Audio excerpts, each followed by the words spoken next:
recording. Ok, perfecto. Vamos a poner la presentación. Yo decidí, esta es la última que vimos el otro día, no es que no podía ver el resto de los temas. This session is being recorded, sí, está grabándose. No es que no podía seguir con los temas relacionados, pero si los seguía los iba a tener que ver por ahí demasiado rápido. No significa que los voy a ver muy lento hoy, pero me quería asegurar que no me apuraba solamente por una cuestión de tiempo, ¿sí? Entonces, esta es la presentación que no llegamos a ver. Estamos hablando de cómo los soportes y resistencias, al ser quebrados, se vuelven a testear o se consolidan como no quiebre, ¿sí? Ok. Entonces, vamos a ir por partes, digamos. Yo acá tengo una resistencia y un soporte. El soporte es quebrado, puede haber un testeo, sí, un pullback, pero más allá de eso continúa y encuentra un nuevo soporte. Tanto este como este, lo mismo que este, en este caso son resistencias tentativas. Es una resistencia muy menor, una resistencia en la cual solamente tenemos un pivot, ¿sí? Es decir, no está validada. Incluso si acá me dijeran, pero esta es la resistencia de 100 también, sigue siendo una resistencia menor, porque hay un solo pivot. Es tentativa. Validada es cuando tienen dos pivots, ¿sí? Es diferente que la línea de tendencia. La línea de tendencia es tentativa con dos pivots para trazar la línea. Validada con tres o más. Cuanto más, mejor. Ahora, un soporte o una resistencia se puede considerar tentativo cuando solamente hubo un cambio de dirección, un pivot. ¿Sí? Es una resistencia o soporte menor. ¿Sí? Necesita uno en vez de los dos que se necesita la línea de tendencia. Y para que valide necesita como mínimo dos. ¿Se entendió la diferencia? No me acuerdo si alguna vez lo mencioné o no, pero hoy como lo separé me viene a la mente. Entonces tengo un soporte, una resistencia tentativa acá. El mercado vuelve, hace un soporte tentativo. Bueno, una R y una S acá. Y cuando vuelve se valida la resistencia. ¿Ok? Una vez que establece la resistencia validada, cuando vuelve abajo, es no normal porque hay una resistencia ya validada contra un soporte tentativo. Podría validar también este soporte, pero lo que vemos acá en este ejemplo es un quiebre del soporte. Ese quiebre del soporte me indica que esta resistencia validada, obviamente, es más fuerte que el soporte tentativo, que es obvio. Ahora, podría haber dos pivots en cada uno y ser quebrado. Si yo tuviera dos pivots antes del quiebre de uno u otro, lo que significa que hay una asimetría de fuerza entre la resistencia y el soporte. Si los dos tienen la misma cantidad de pivots. Cuando se quiebra soporte o resistencia fuerte, ¿sigue teniendo la misma fortaleza cuando pasa a ser soporte o resistencia? No. En alguna edición vieja lo debo haber mencionado, y por eso venía el tema de la asimetría. Una resistencia fuerte no necesariamente es un soporte fuerte. Puede haber una asimetría entre el carácter de resistencia y soporte. Porque una resistencia fuerte, ¿qué es? Una resistencia fuerte, no un soporte fuerte. ¿Ok? Bien. Te me adelantaste un poquito, pero no mucho. Ahora, toco una vez, toco dos veces, quiebro este mínimo, me valida la resistencia, me quiebra el soporte tentativo. Asimetría de fuerza entre la resistencia validada y el soporte tentativo, lo cual en parte es obvio porque una está validada y la otra no, pero puede no darse. ¿Qué es eso? Dos picos, un centro, quebrado a la baja.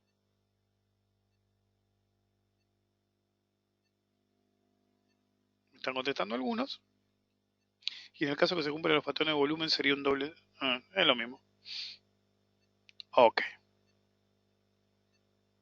El único que pescó el asunto fue Federico hasta ahora. Ok. No importa lo que sea. Ya hablé de doble techo. Gabriel, llegaste un poco tarde, pero va en la misma línea. No, entonces el doble techo no existe. Es el primer punto en el seminario que me permite que entiendan esto. Si yo no hablé de algo, ese algo no existe. Me cabió mal, dice. Nunca más. Es una pregunta capciosa que hago a propósito. Hasta algunos que están hace un tiempo cayeron. ¿Por qué es importante? Porque me permite introducirles al concepto. Mi mujer me manda a comprar ferrum. eh, Me permite introducir al concepto de construir análisis, como si fuera una cebolla.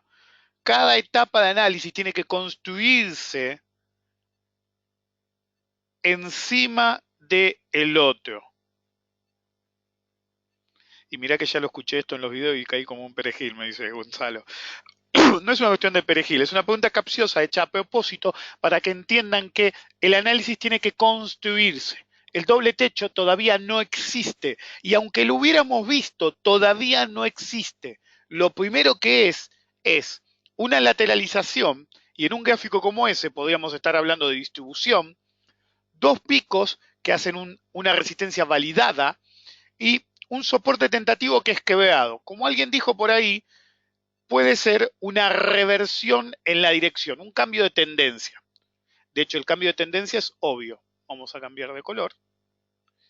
Todavía no lo vimos, pero estamos lo suficientemente cerca, y la otra vez lo mencioné, hay un quiebre de la línea. Hace años que vengo haciendo los seminarios, tengo todo el derecho de decirte que es un doble techo. Además estoy embarazada y puedo hacer lo que yo quiera. Me parece muy bien, pero no es correcto. Pero bueno, vos tenés todo el derecho del mundo, sos la única. Ok, entonces, lo importante es que es una resistencia validada que da lugar a un quiebre, un soporte más débil, tentativo. Y eso nos permite adentrarnos en dos conceptos. Primero, la simetría entre resistencia y soporte. Esa resistencia, a mí se me adelantaron un poco, puede venir primero por la diferencia entre validado, esta es la que había puesto validada, y tentativo. Número dos, la diferencia entre dos validadas, pero con diferente cantidad de pivots, lo cual una la va a hacer más fuerte que la otra, tentativamente hablando. ¿Sí? Y número tres, una resistencia, ¿sí?, quebrada se vuelve soporte. Entonces, resistencia versus soporte. Un soporte se vuelve resistencia. Pero hay una asimetría normalmente entre la fuerza de uno y otro. No necesariamente tienen la misma fuerza. Ahora, eso nos permite ir al segundo concepto. El segundo concepto es construir análisis. Básicamente,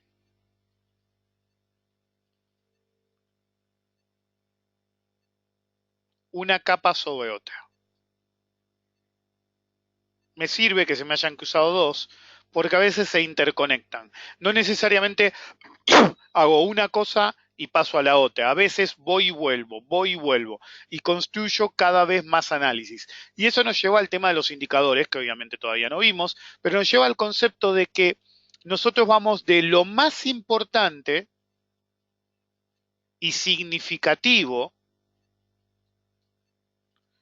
en diferentes niveles a lo menos importante y menos significativo.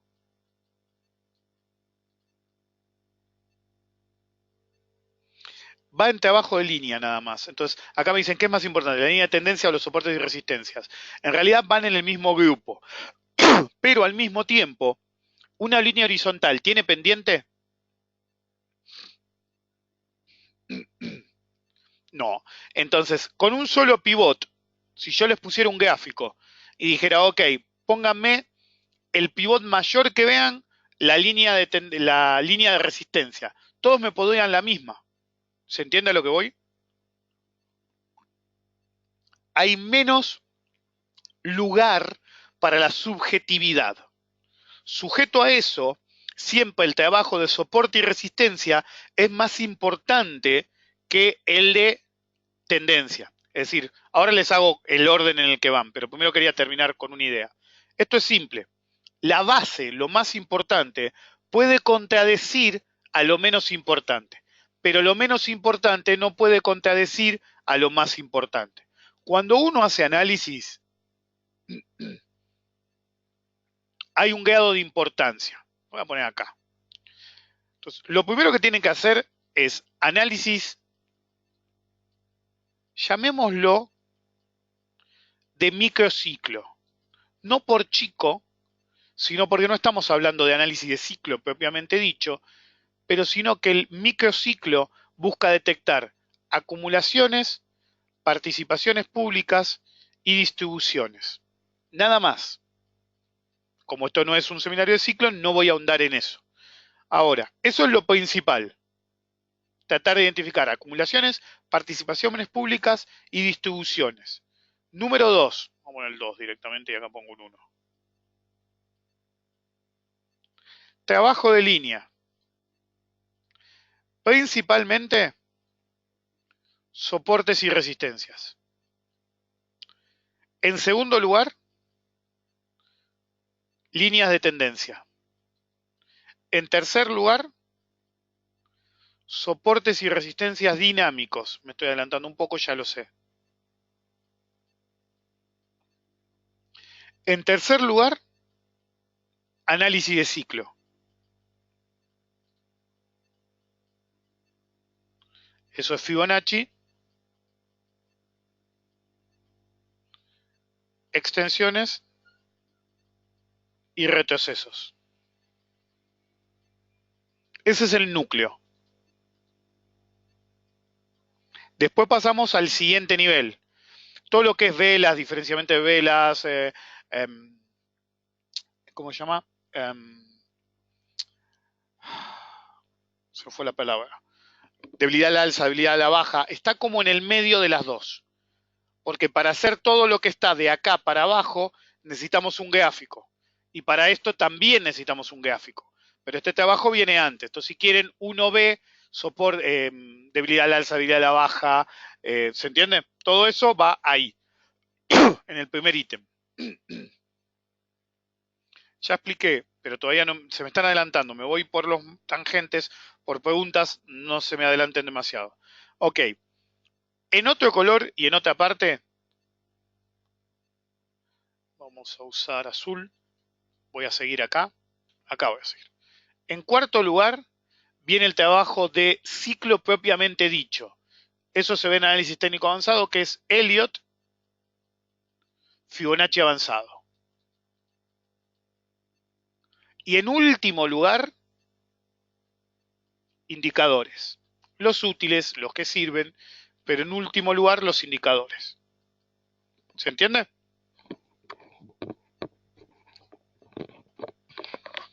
Figuras está adentro de indicadores. Es lo último que ves. Lo podés meter adentro de línea de tendencia por una razón. De hecho, vos podés verlo como último. Yo lo pongo al final de todo, tratar de identificar figuras, pero en realidad, los que hicieron los seminarios anteriores, en realidad lo tenés acá. ¿Por qué? Porque es el 2-4. ¿Se acuerdan? Ya sé que me estoy adelantando, pero lo pregunto igual.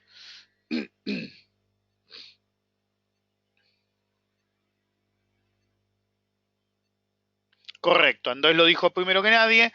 Las figuras en realidad son convergencia de línea de tendencia y por esa razón están dentro del trabajo de línea. Yo le puedo asignar la última importancia de todas, ¿ok? Pero en realidad la tienen acá, en el 2-4. El último ítem de trabajo de línea en realidad son las figuras. Por eso fíjense que es después de trabajo de línea en el seminario de análisis técnico paso a, de hecho, figuras. ¿Se entendió? En realidad Leandro acá dice, porque tiene relación con la línea de tendencia. No es que tiene relación, las conforman. Va más allá de eso. No es una relación, es una necesidad. ¿Ok? Por eso discuto tantas figuras que andan poniendo por ahí. Ahora, Augusto pone, ¿se puede cuantificar los soportes y resistencia, por ejemplo, de 0 a 10 y asignarle un valor? Correcto, se puede, pero eso lo tengo que engarzar con otra consulta, que no fue esa, fue, ¿por qué no? ¿Dónde está? ¿Cómo diferencia un soporte débil o fuerte? ¿Ok? Cantidad de testeos, es como una línea de tendencia. Cuanto más testeos tiene un nivel de soporte, mayor su fortaleza. Eso es desde el trabajo de línea de soporte y resistencia. Para que cambie de color. Desde acá usas esto. Soporte y alguien me dice, ¿podés ahondar el punto 3? No, no llegamos a eso. Me estoy expandiendo y me estoy alejando un poco de lo que estamos viendo ahora. Ya vamos a llegar. ¿Sí? Cuantas más veces un soporte o resistencia sea testeado, más fortaleza tiene. Como una línea de tendencia. Cuanto más testeos exitosos tiene, sin quiebre, más fuerte es. ¿Me siguen? Eso es desde este ítem. ¿Sí o no?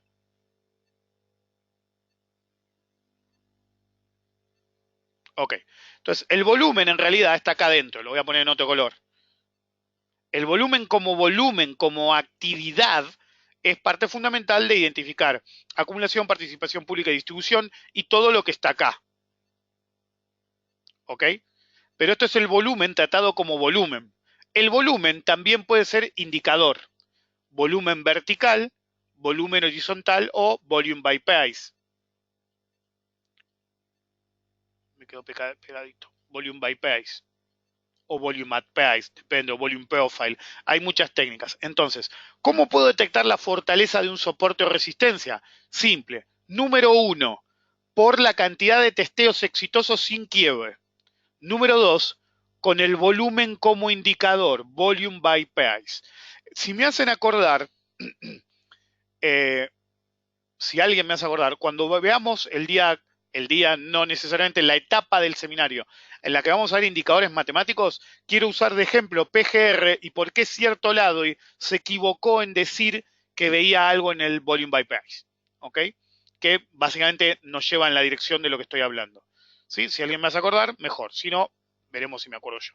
Rick, en el caso de testear un soporte, si tengo un gráfico de velas, lo que tiene que tocar una vez para establecer primariamente un nivel, se usan los máximos y mínimos, tanto en línea de tendencia como en soporte o resistencia, a menos que redondeemos, en caso de soporte o resistencia, a uno psicológico como 20, 50, 100, 5, 1, ¿ok? Sujeto a eso, una vez establecido, lo importante es que el cuerpo de la vela lo respete. Para trazarlo, mínimos y máximos, a menos que haya, como digo, un soporte de resistencia psicológico. Una vez trazado, lo que importa es el cuerpo y no la sombra. ¿Se entendió? Por eso a veces de las divergencias con indicadores nos sirve. Sí, creo que entiendo a qué te referís, que lo dije antes, sí. ¿Por qué tiene relación con la línea de tendencia? No, eso ya está. ¿Podés repetir? Ya lo dije. ¿La antigüedad del testeo tiene algo de influencia? Sí. No importa si es un testeo de hace 1000 años o de hace 10 días. Si no hubo un quiebre y hubo más de un testeo, es válido.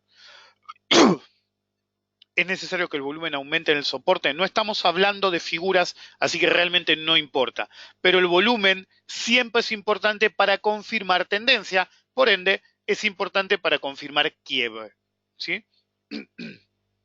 A veces tengo dudas con quiebre. ¿Cuándo se consideraría? Vamos a verlo en cuando hablemos de cierre o de mi filtro de los 2 días, o si es intradiario no te queda otra que jugarte a lo que se conoce como maximum excursion. Cuando vos calculás que normalmente hay una penetración determinada que te indica, aunque vuelva, que tenés que abandonarlo. A veces a ojo, a veces un poco más objetivo, pero es así. No hay una razón principal para que un máximo histórico sume fortaleza a una resistencia, para nada. ¿Ok? Eso cambia en un solo factor. El soporte más fuerte de cualquier activo es 0. ¿Ok? Pero al alza, una vez que tenés nuevos máximos, solamente tenés un grupo de herramientas determinadas que te permitir, valga la redundancia, que te permitan ver en realidad qué tanto más allá puede ir. ¿Ok? Qué tanto más allá puede ir. Pero es un grupo de herramientas definido. Más allá de eso, uno nunca sabe dónde puede frenar. Usar los mínimos para soporte al menos 2 veces para que sea válido. Un pivot razonablemente importante ya es importante dentro de la teoría del ciclo Elliott, pero sí, lo ideal es que haya más de un punto. Por eso, un punto solo es tentativo por pivot de reversión. 2 puntos es validado. Con un punto solo es muy subjetivo. ¿Ok? Denme un segundo. Un segundito nada más.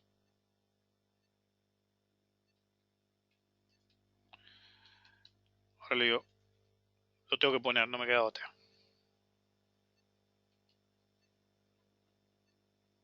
Si escribo para el orto voy a tardar 1000 años.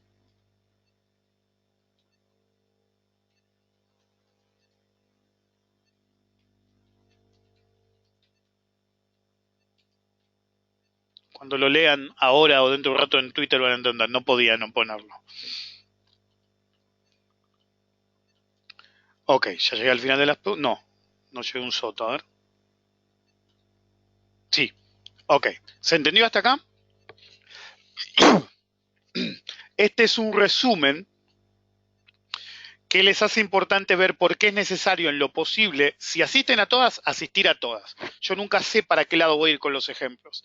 Y si no asistieron a todas, incluso cuando adquieren el seminario, yo siempre digo, en lo posible, vean las grabaciones anteriores porque ven como a veces me alejo del punto que estoy viendo ahora. Entonces, este tipo de conceptos en los que me voy por las ramas un poco más para adelante, le agregan mucho más a la persona que ya vio el material anterior o asistió a ediciones anteriores. Yo nunca sé qué voy a decir hasta que lo digo. Pero como digo últimamente, los desafío a que me enganchen en una contradicción. Ok, ahora, para un soporte validado es exactamente lo mismo. Tengo un soporte tentativo y en el segundo contacto un soporte validado. Acá tengo una resistencia tentativa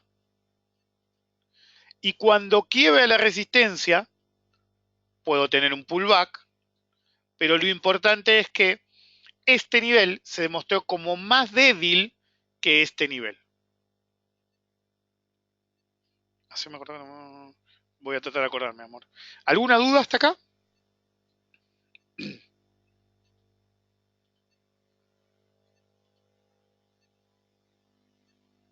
Voy a borrar igual.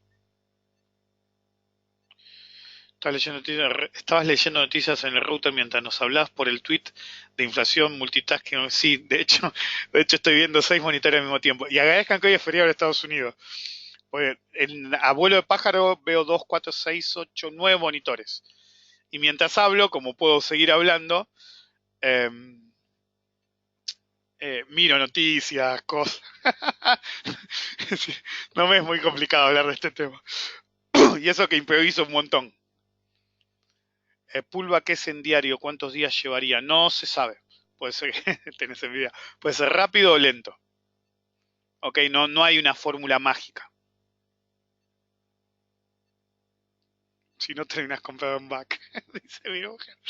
Ok, voy a borrar esto. China se pegó un derrape por las dudas. Y bueno, viste cómo es. Vamos a borrar esto.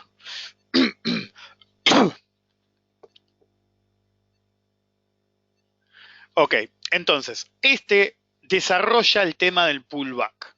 Pero no tanto como el pullback en sí, sino la importancia de que un soporte, al ser quebrado, puede volverse resistencia o una resistencia puede volverse soporte. Fíjense que tenemos lo de antes, un punto, y acá directamente tenemos un quiebre. Entonces, cuando quiebra va, vuelve y la resistencia de este lado, del pasado, se convierte en el soporte del futuro. Y para volver, porque estaba esperando un minuto, para volver a la pregunta que me hicieron, ¿hay una cantidad de tiempo? Miren los ejemplos, ¿sí? En una época usaba ejemplos de, ¿cómo se llama? Usaba ejemplos de imágenes que levantaba de internet para hacerlo rápido o porque la imagen se veía mejor que la mía. Fíjense que en las últimas ediciones uso mis propias imágenes. ¿Qué notan entre este movimiento y este movimiento?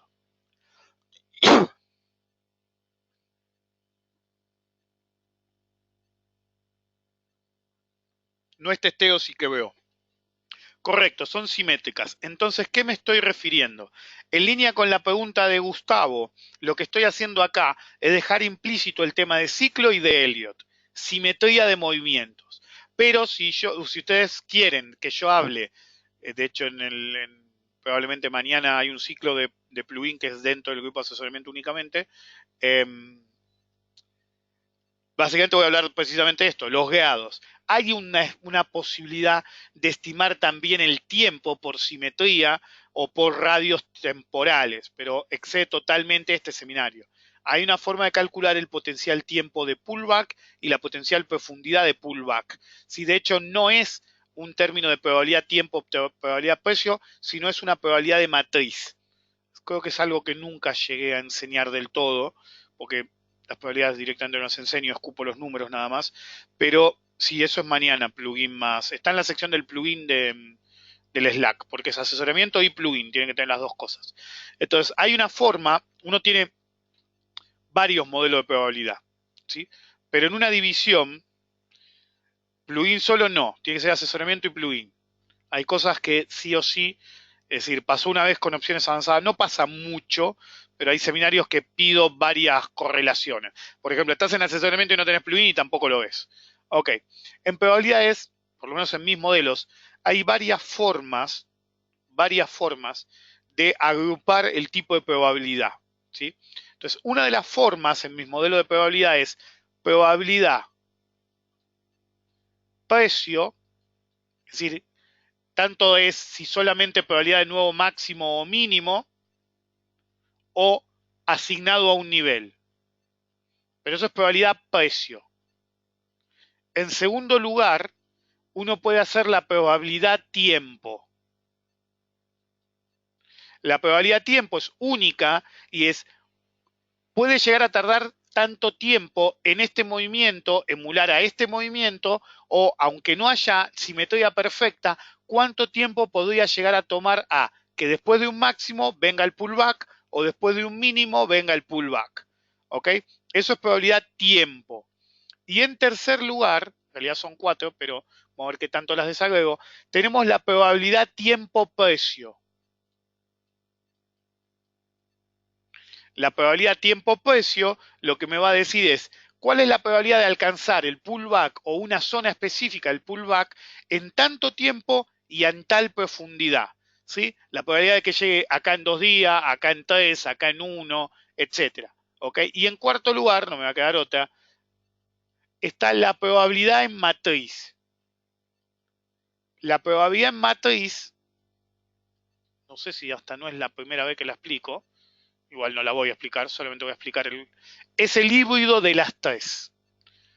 Es una probabilidad tiempo-precio combinado con máximo, mínimo y nivel. Lo que me da una matriz de probabilidades, no un número específico, sino un camino probable, pero no un camino probable que vaya de acá a acá, sino cuando lo creé lo puse en inglés, es probability path, es un camino de probabilidades, pero no tiene exactamente el mismo significado en español que en inglés. Path no es exactamente camino, ¿ok? Todas mis fórmulas son secretas, por eso están... La traducción de Damián me sirve más. Es un sendero de probabilidad, no zona como dice Federico. Correcto. La mejor traducción, el problema de haber vivido muchos años en Estados Unidos es que a veces te cuesta traducir ciertas palabras en una dirección y en otra. Pero me cuesta más en inglés a español que en español a inglés. No, el MOB no pasa por ese lado. El MOB sería tiempo-precio. Sin número asignado, pero iría por ese lado. Tenés que asignarle una probabilidad, pero el MOB sería tiempo-precio.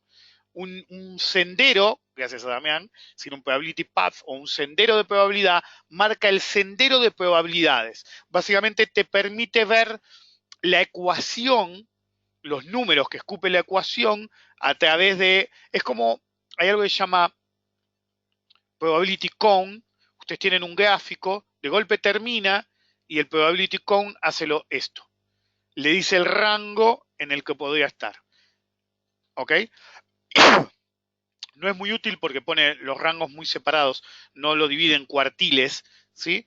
Pero, sí, podría ser en deciles, pero es demasiado.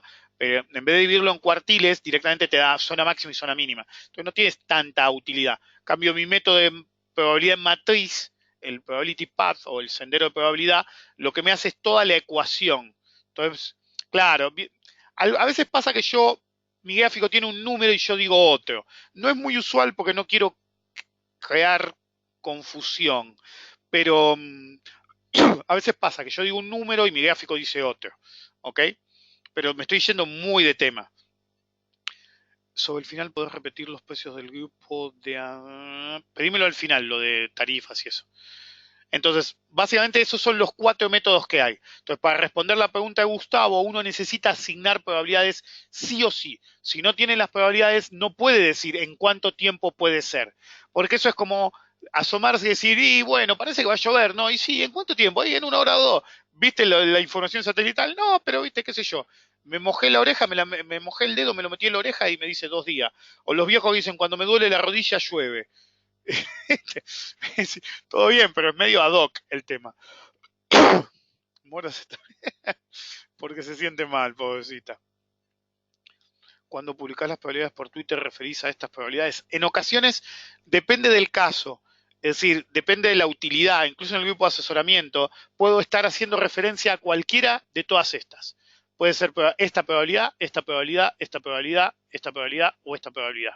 Puede ser cualquiera de estas, ya sea la probabilidad precio nuevo mínimo o por nivel, la probabilidad tiempo en algunas ocasiones, cuando pongo una fecha y digo fecha tentativa inicial, ahí estoy haciendo algo similar a algo que me preguntó, que fue Augusto o Gustavo, no voy a decirlo directamente porque él sabe a qué me refiero, lo mencioné igual, pero no necesariamente va por ese lado, a veces va por mi matriz propia de tiempo, que va acá, no acá, porque es matriz de tiempo nada más, a veces puede ser tiempo-precio o a veces puede ser la matriz en sí. No, no te quejes, ¿ok? El método babosa me lleva a donde me lleva. El que no me sigue, me seguirá en algún momento eh, cuando se ponga a tiro. Los que son principiantes, fúmensela. Del mismo tiempo que los que hicieron este seminario en múltiples ocasiones lo vuelven a hacer de cero porque ven cómo voy sumando este tipo de cosas. No me enojé, bajo ningún concepto, aunque no me pediste disculpas, no hay problema. Yo voy al ritmo que se me canta el culo. Punto. No hay, volvamos a lo básico, no. Yo hablo de lo que quiero. Para eso están. Para algo más básico, están los LADE. Para algo de verdad, estoy yo. Traten de hacer todos los seminarios y de todos modos voy a tocar cada tema de la agenda. Excepto en la próxima edición, tal vez que sea totalmente socrático y sea algo así todo el tiempo, excepto esa situación, ya sé, Jess, excepto esa situación, yo hablo de lo que quiero, no se aceptan pedidos. El día que hagan todos los seminarios van a agradecer esto. Sí, porque si me meto en no método a vos y repetir siempre lo mismo, no tiene sentido. Después los veo 20 veces y entender. Sí, es verdad, ofrezco más de lo que se está pagando, totalmente. Sí, los lados no cuentan ni como básico, pero repiten como un loro, que me parece que el asunto iba por ahí. Ok, entonces, la resistencia pasada se vuelve un soporte futuro. Los grados son importantes en cualquier análisis de interrelación de strings. Pero, si bien esto lo mencioné acá, saben obviamente que esto es análisis técnico avanzado. Voy a tratar de, sin revelar información mía, ni bien termina este bien análisis técnico avanzado, hablar lo más posible de probabilidades dinámicas. Siempre hasta ahora, el análisis técnico avanzado hasta ahora no fue nunca realmente babosa. En la próxima edición voy a tratar de, si me da el tiempo, si veo que se incorpora la información, voy a tratar de hablar de las probabilidades en términos más dinámicos. ¿Ok? Es decir, porque es el único seminario que hasta ahora no di en modo babosa realmente. Lo di lento, pero no babosa. ¿Ok? Bien. Entonces, en el caso de un soporte, cuando es quebrado, se vuelve resistencia. De nuevo, un antiguo soporte, el pasado, en el futuro, después del quiebre, se vuelve una resistencia. Y voy a ir, que no me olvidé, a algo que me mencionaron antes. Lo que me mencionaron antes es, ¿esto es testeo y quiebre? No. Lo que podría pasar es que el gráfico fuera, en este caso, el caso de acá, así. No, vamos a hacer una cosa. Así. Testeo 1, testeo 2, quiebre y testeo como soporte. Pero lo que yo no puedo decir es que esto fue testeo y quiebre. No, no, no lo testeo, quebró. ¿Ok? Uno puede tener múltiples testeos del soporte o resistencia. En este caso resistencia, en el otro soporte. Pero lo que no puedo decir es, mirá la testeo. No, no, no. Acá la quebró. Acá la quebró. No hubo testeo. Era un soporte tentativo que fue invalidado. Pero indefectiblemente, absolutamente todos los soportes que se vuelven resistencia y la resistencia que se vuelven soporte, ¿cómo nacen? ¿Tentativos o validados? A ver, ¿qué me contestan? Una de las mayores ventajas es que cada seminario es diferente y al tener acceso a todos se van retroalimentando. Sí, por esa razón permito siempre que vean por siempre. Solamente acertó Ángel, ¿ok? Nace validado porque tiene 2 puntos. Esto no es ni un soporte ni una resistencia, es una línea de soporte-resistencia. Al ser una línea de soporte-resistencia tiene 2 pivots, nace validado. Nunca es tentativo. La puta madre no pegó una, dice Damián. Chess lo dijo también, pero tiene una verdad de perogrullo. Era un soporte tentativo, es una resistencia tentativa, pero como línea de soporte-resistencia nace validada. ¿Se entendió? Pero tiene un problema. El siguiente problema es, nace validada, pero no sabemos si no hubo testeos previos de soporte en este caso y de resistencia en este caso, no sabemos la simetría. No sabemos si resistencia es igual a soporte en términos de fortaleza, si resistencia es mayor que soporte en términos de fortaleza, o si soporte es mayor que resistencia en términos de fortaleza. Si yo tuviera un soporte que fue testeado en múltiples ocasiones, entonces recontra validado como soporte y solamente tiene un pivot como resistencia, podemos asumir con un cierto grado de probabilidad que es más fuerte como soporte que como resistencia. Los pedos de moda no me dejan concentrar. Tengo una perrita que cuando llueve se siente mal y la está matando a Jess. Ok, entonces, ¿se entiende? Ahora, si quieren que les rompan la cabeza, esto es un modelo que no puedo explicar nunca, pero hay un modo de derivar una probabilidad de fuerza entre soporte y resistencia de acuerdo a los testeos previos.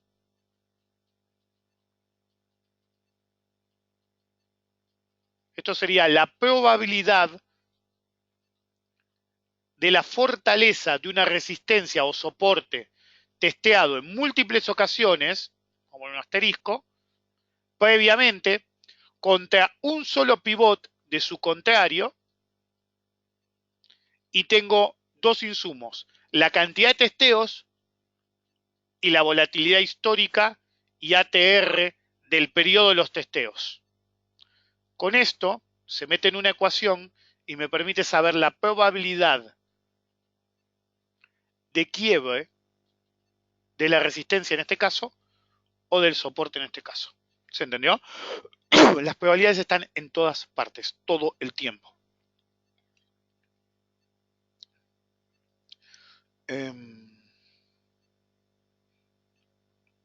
No necesariamente es difícil que siga para abajo. Hay una probabilidad de que vuelva. ¿Sí? ¿Saben cómo los que están en el grupo de asesoramiento se dan cuenta que a veces el gráfico es abiertamente alcista o abiertamente bajista y de golpe yo digo, yo no lo operaría? ¿Cuántas veces les pasó o vieron que se los dije a alguien? Hay unos cuantos en el grupo de asesoramiento. Muchas veces. De golpe digo, en este nivel no. ¿Sí? Ok, ¿qué significa? Che, me dice, sos un ignorante con las probabilidades de Gauss y la mano en coche. Claro, justo yo. Ok, ¿qué significa esto? Significa que yo veo un cambio en las probabilidades de nuevo máximo, nuevo mínimo, pero en términos, llamémoslo quinto, que es este. El problema es que tirar un número no tiene sentido. Entonces, porque no, me costaría explicar con un número si eso no es, pero tengo unos umbeales, llamémoslo probabilidad umbeal, si lo quieren, o uso umbeales. Un umbeal es un valor mínimo o un valor máximo, tanto de probabilidad como de nivel. Este es mi nivel, ¿sí? La línea blanca esta que ya no se ve tanto, es mi nivel, y para arriba es un umbeal, para abajo es un umbeal en términos de nivel y en términos de probabilidad también. Entonces, alguna vez alguien me pregunta, o incluso un cliente en Twitter me pregunta, y digo, mira, yo no lo haría. Y ahí lo que estoy diciendo es esto. Le pasa, por ejemplo, hay un par de chicos que operan por ahí futuros de un día para el otro con el NG, qué sé yo, y hay días que le digo, yo dejaría pasar, ¿ok? Bien, entonces, siempre que avance, todo lo que es análisis técnico es sombras de gris. Ahora está la película pedorra, como dije el otro día. Entonces, uno tiene que construir análisis y tiene que tener todo en cuenta. Uno usa todo y no usa nada. No es una, no soy la esfinge de Mystery Men, no es que es una cosa zen. En realidad es, usamos todo, pero no nos tenemos que casar con nada, con absolutamente nada, solamente con un concepto. Todo es relativo, porque todo es probabilidad. ¿Ok? Ahora entienden por qué no quise seguir con el tema de resistencias y soportes el otro día, porque si no, no hubiera hablado una hora del tema, 50 minutos. Cuando el precio no llega a tocar el soporte de la resistencia y revierte la tendencia, lo podría tomar como una clara debilidad hacia esa dirección. Correcto. Del mismo modo que hay debilidad al alza o a la baja, hay debilidad de resistencia y soporte. Se conoce como falla en llegar al objetivo. Algunas veces en Twitter me han visto que yo digo se quedó corto. Se quedó corto es una señal de debilidad, ¿sí? De que, por ejemplo, yo puedo tener este dibujo y de golpe se me queda corto y empieza a salir. Eso es una señal de la fortaleza alcista, una señal de la debilidad bajista y una fortaleza de esta línea como soporte en forma asimétrica. ¿Por qué? Porque acá tocó y acá no pudo. Eso significa que es un soporte más fuerte que resistencia, aunque tenga un solo pivote en cada uno. Entonces, si se queda corto en el pullback, me muestra fortaleza al alza, debilidad a la baja, asimetría de fuerza entre soporte y resistencia. Eso aplica a las dinámicas también, que ya las vamos a ver. Esa frase es más difícil de lo que se puede usarla en práctica. Sí, lo sé. Es un arte, como siempre digo. ¿Quién hace que ver la resistencia? ¿Quién lo define? Lo dije el otro día. La diferencia entre oferta y demanda. No es una cuestión de una mano negra, pero a veces, ¿saben cómo pueden detectar manipulación en un papel? Fácil, fácil, fácil. Usted tiene una resistencia, el papel viene, un día cierra acá, otro día ven acá. Le tienen miedo a la resistencia, entonces hay un gap. Creo que eso lo he mencionado en varias ocasiones, en seminarios anteriores. Es una señal en sí misma que haya un hueco, ya vamos a ver el tema gaps más adelante en el material de la fase 1, ya no puedo decir día 1 ahora. Lo que era anteriormente día 1 ahora es fase 1, por así decir, y la fase 1 todavía no llegamos, hay gaps y laps también. Entonces, cuando una resistencia o línea de tendencia es quebrada con gap, ahí hubo manipulación. Alguien fuerza el quiebre de la línea, a menos que haya una noticia, ¿no? Pero normalmente estos quiebres con gaps de línea de tendencia, soportes, resistencias, son hechos para, claro, para saltarla, ¿ok?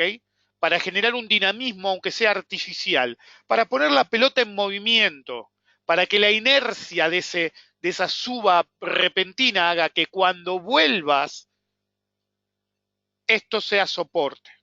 Con un gap es más difícil que quiebres de nuevo para abajo, ¿sí? Hay una excepción. ¿Alguien se anima a decirme cuál podría ser esa excepción? Y esta es una de las cosas que a veces vuelve subjetiva la información y nos hace agarrar otras cosas. ¿En qué caso y en qué nivel este gap no sería, incluso si se intenta, un nivel de agotamiento? No importa, de hecho ya lo vieron, ¿ok? ¿No lo vieron estrictamente hablando? No, no es ese. ¿A alguien más se le corta el audio? No lo vimos los gaps. Dije, hay un hueco, un gap. No, tampoco, menos. Dijeron dos de las tres cosas que podían decir y ninguna de las otras. No puedo decir eso, Agustín, porque ahí sí te está yendo de material. Jess también pifió. No, yo tuve gap de audio, dice Federico. No, piensen en esto. Acá hay una resistencia, vino 40 veces. Este es el máximo histórico.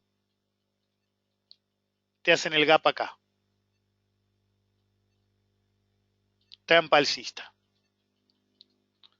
O es el final de una distribución que empezó acá, fíjense que tocó múltiples ocasiones, les dije, entonces acá puede haber una distribución, si acá hay una distribución bien identificada, fíjense que todos dijeron, al inicio de la acumulación, al quiebre de la acumulación y en la participación pública, nadie dijo acumulación. Yo les dije, esto es un intento de quiebre para que pueda seguir. Estamos en Argentina, trampa alcista, ¿ok? Fíjense que hay palabras que uso en inglés porque realmente agrega usarlas en inglés, hay otras que no. Trampa alcista, ¿por qué? Si yo toqué múltiples ocasiones, es decir, para que yo en un máximo histórico tenga una resistencia, significa que toqué muchas veces. Si toqué muchas veces un máximo histórico, obviamente estamos entre una distribución final o una distribución inicial. Creo que eso no se los aclaré cuando hablé de distribución, ¿correcto? El método babosa tiene sus ventajas. Ahora me van a decir, tampoco vayas para atrás.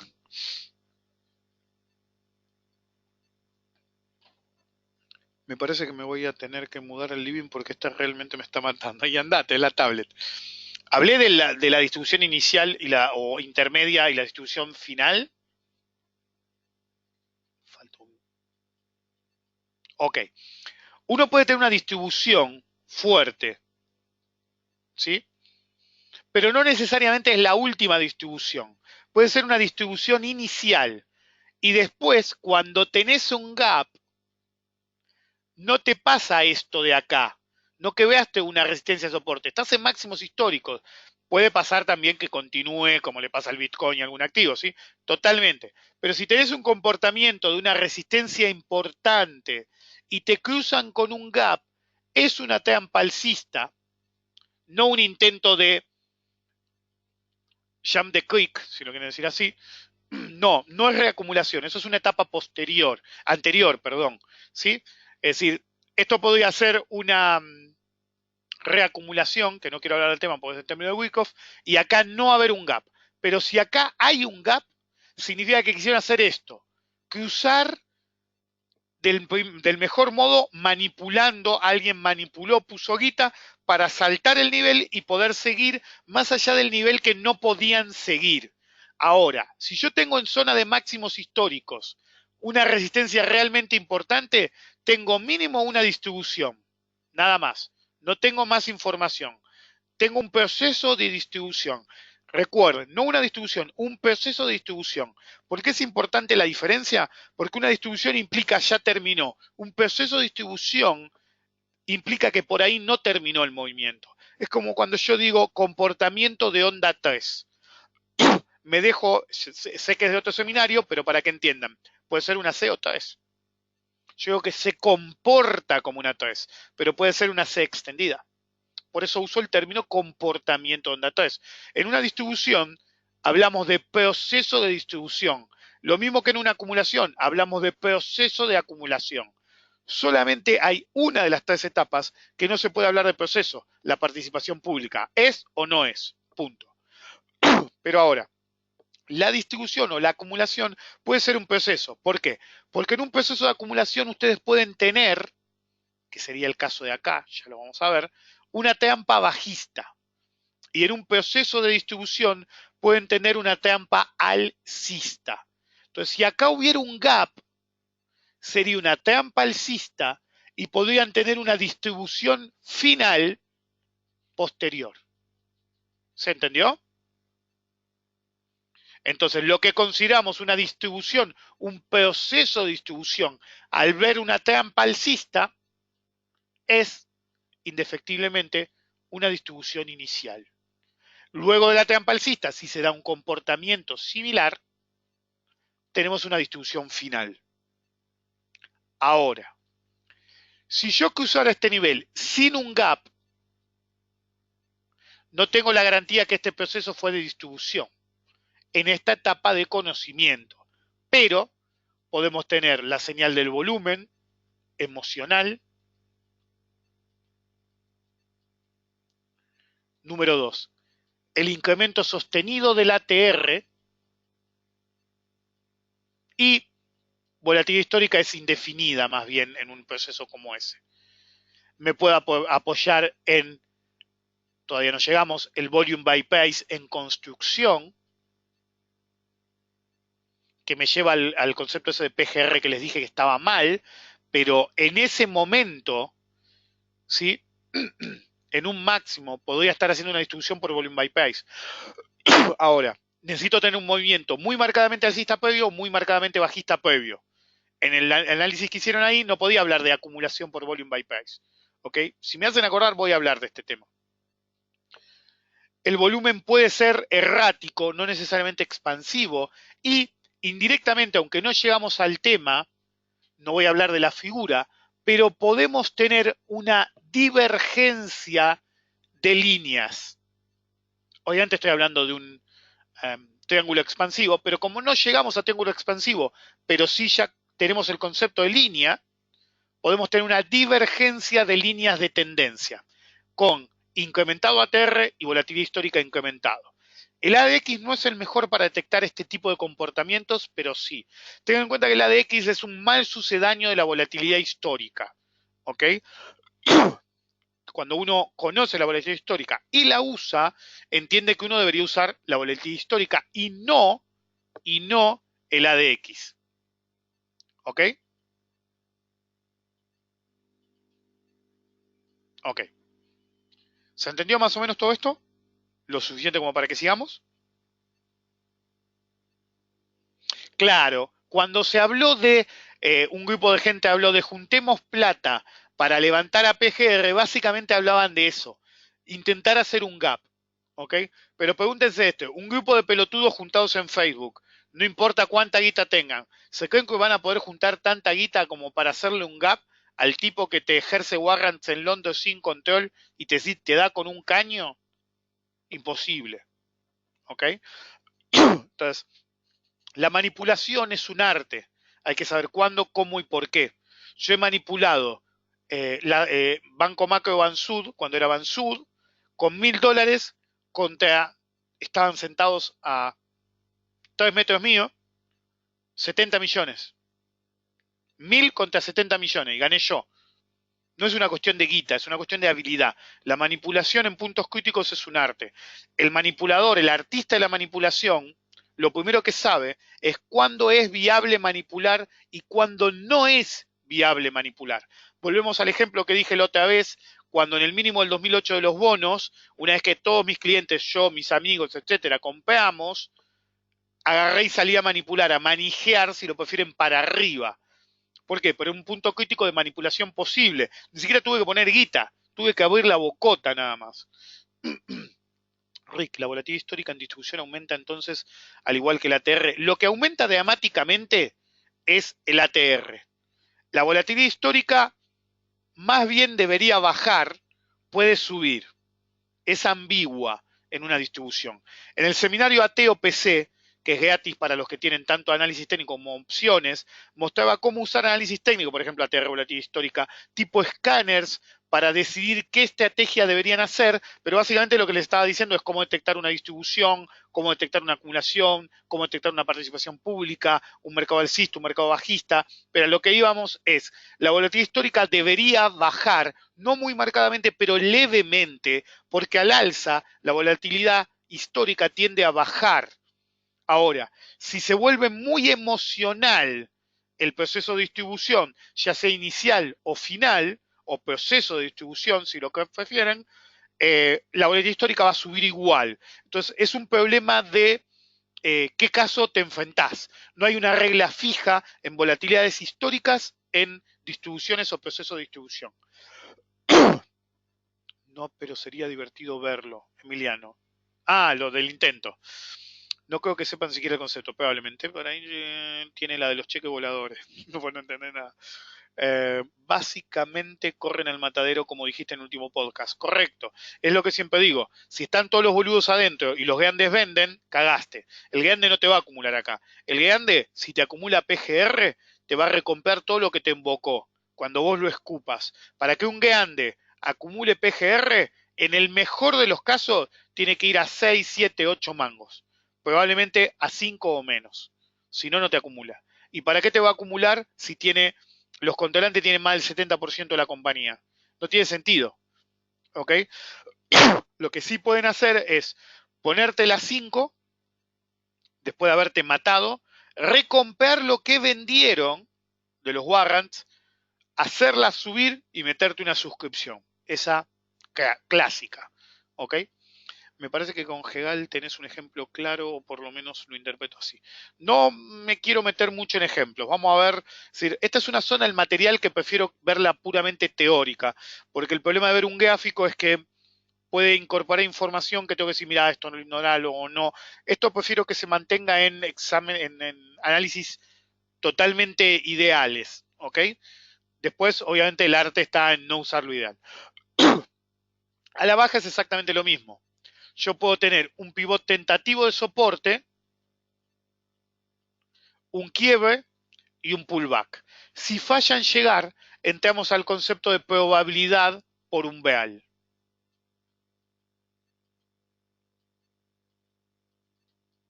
Si acá tengo un gap y este soporte era importante, podría hacer una trampa bajista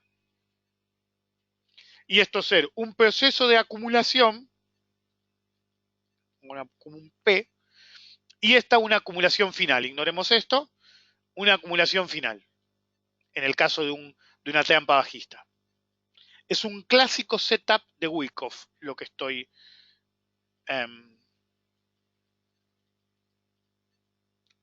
describiendo.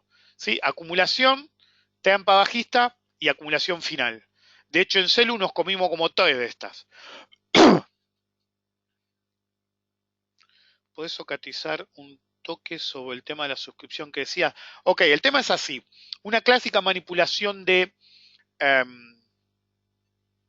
mercados es lo que yo siempre describí en Pampa, pero en 2015 también, correcto, sí, nos comimos varias bajas. Pero nosotros seguíamos acumulando en steps, así que no importa. Vima es problemático porque el tema de tener un vendedor grande forzado a vender y no poder recomprar no hace tan aplicable el análisis. Es un proceso de desinversión. Son tipos de procesos, sí, Colgatis, claro. Es un tipo de proceso muy específico el proceso de desinversión. ¿Ok? Te pasa porque una situación así, pero lo más normal es que un fondo empiece a desarmar una posición y la noticia se filtre o te lo tenga que decir. Un fondo que tiene el 25% de una empresa o el 10% de una empresa, ni bien opera hasta un 5% de la empresa, te tiene que avisar. Y como te tiene que avisar, ¿sí? Muestra las cartas y vos sabés que hay un proceso de desinversión. Ok, pero más allá de eso. Normalmente cuando hay una suscripción, lo que te hace, es decir, tenés que tener dos etapas. Esta es la etapa A y esta es la etapa B. Las tenemos al revés. El controlante te va a dar con un caño. Va a tratar de vender lo más posible en un proceso de distribución. después te va a vender a cada puto precio para abajo, pero te va a vender con más ganas al alza, ¿sí? Con más ganas. Entonces, acá va a haber una chica de volumen porque no hay tomadores, pero de golpe va a ser una catarata de ventas al inicio de cada caída nueva, ¿sí? ¿Se entendió? Bien. Entonces, eso es un proceso de distribución que desemboca en un ciclo bajista. Entonces, lo que te hace el controlante, por ejemplo, en el caso PGR, tienen unos warrants que no tiene nadie más. Ellos te ejercen los warrants y mientras no se haga mierda PGR, te ejercen y te venden. A todo nivel. Esto es el nivel actual de soporte, que es 10, 11, 11.50. El nivel actual es este. Alguno podría, sí, las hipos son exactamente así. No todas, pero la mayoría. Las hipos, si quiere, le describo el proceso hipo ahora. Es un poco diferente, es el caso B. Acá tengo que ir a B porque es una cuestión de el proceso dual, si queremos. Ok. Entonces, vos estás acá, sea distribución o no, ¿ok? Porque esto puede ser una redistribución, esta es la distribución verdadera, y en cada nivel que te dan con un caño hay un proceso de redistribución, te siguen dando. Algunos van a pensar que esto es una acumulación.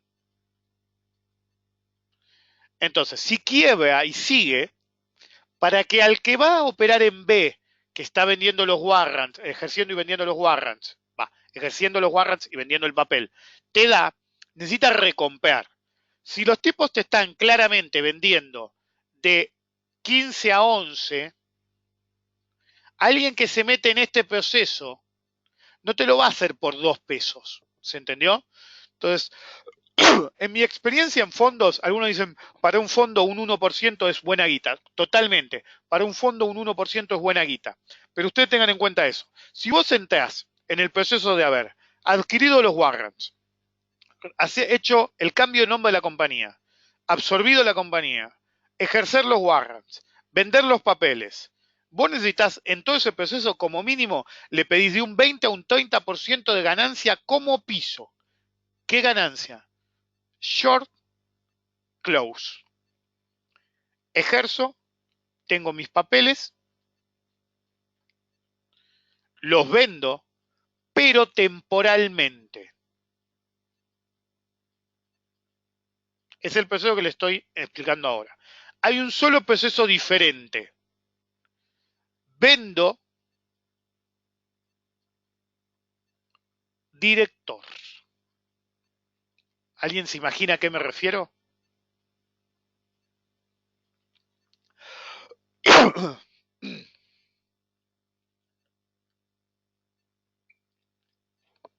¿Alguien? Ok. Vendo temporalmente es un grupo controlante, no Augusto, un grupo controlante que ejerce los warrants, los vende, va a hacer un negocio, quiere las acciones, pero las quiere más baratas. No las puede comprar más barata que el warrant ejercido. Entonces te hace la doble Nelson, te hace pelo y barba, en realidad te hace barba y pelo. Ellos ejercen más barato de lo que está el precio de mercado y te venden a un precio mayor en el mercado.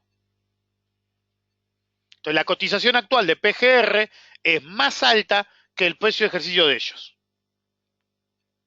Esa es la barba. Bajo, alto.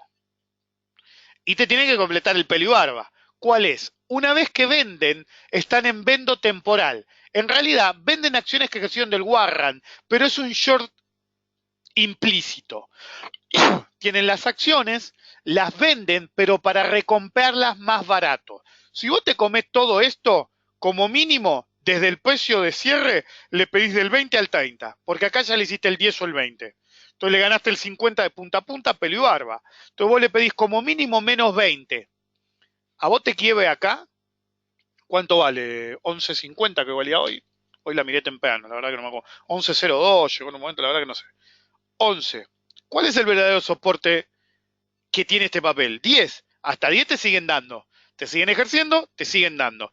Fíjense, ¿saben cómo pueden saber cuando se les acabaron las acciones de un ejercicio de warrants y las vendieron todas? ¿Alguien se anima? ¿Con qué noticias saben ustedes que ya vendieron todas las del ejercicio anterior? ¿Nadie? Es obvia, ¿eh?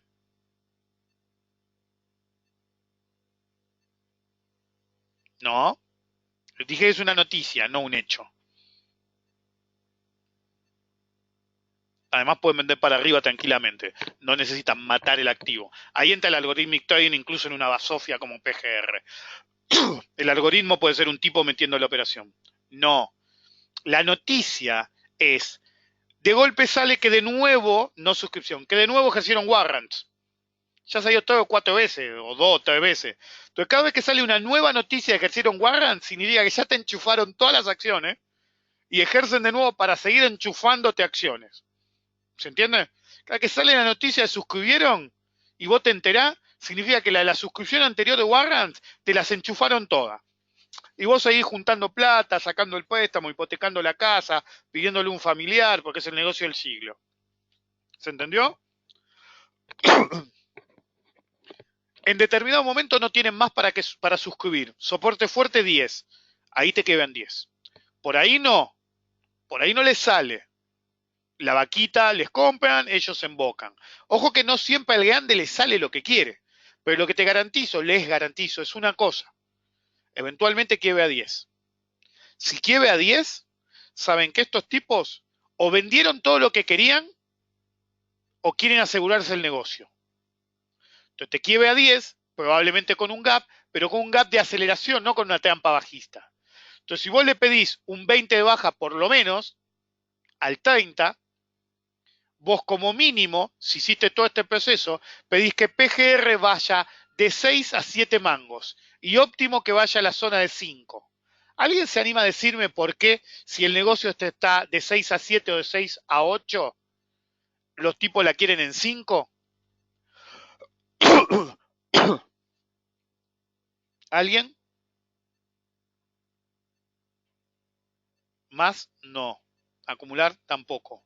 Correcto, recomprar. Si vos querés recomprar todo lo que vendiste de todos los ejercicios de Warrant porque fue una venta temporal, necesitas comprar un montón. Necesitas hacer lo mismo que se hizo acá. Necesitas que se quede en un lugar y vos comprar. Entonces vos te parás acá y comprás todo lo que podés. Cada vez que sube le das con un caño para que la gente se asuste. Comprás todo lo que podés, porque si llega acá, te garantizás que en el límite, como en promedio, comprás de 6 a 8, con picos en 5. Podría ser pozos. Acá me dicen, si PGR toca 5 no la toca nadie. No te creas, si PGR va abajo de 6, 7, 8, vas a ver que empieza a aparecer el volumen genuino. ¿Ok? Porque este proceso es de un oligopolio. No hay un tipo acá, hay varios. Y el plan normalmente es llegar a niveles como este, pero siempre hay alguno que empieza a comprar por acá porque dice, yo gané, mirá si me arriesgo a que vaya a 5. De última te compro un put, porque encima los pelotudos te dejan operar, o te vendo calls descubierto. Total, sé que los otros van a presionar a la baja. ¿Se entendió?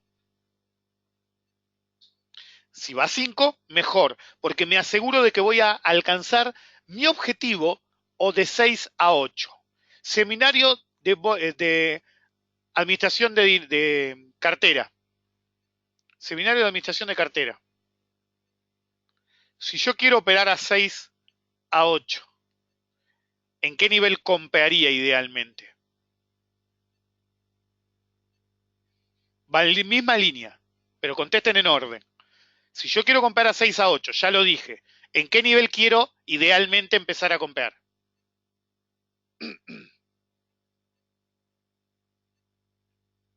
Correcto, en 5. Administración de cartera, ¿por qué? Gabriel lo dijo marginalmente. Digan la palabra mágica. En realidad son 4 palabras. Digamos la inicial. Las iniciales.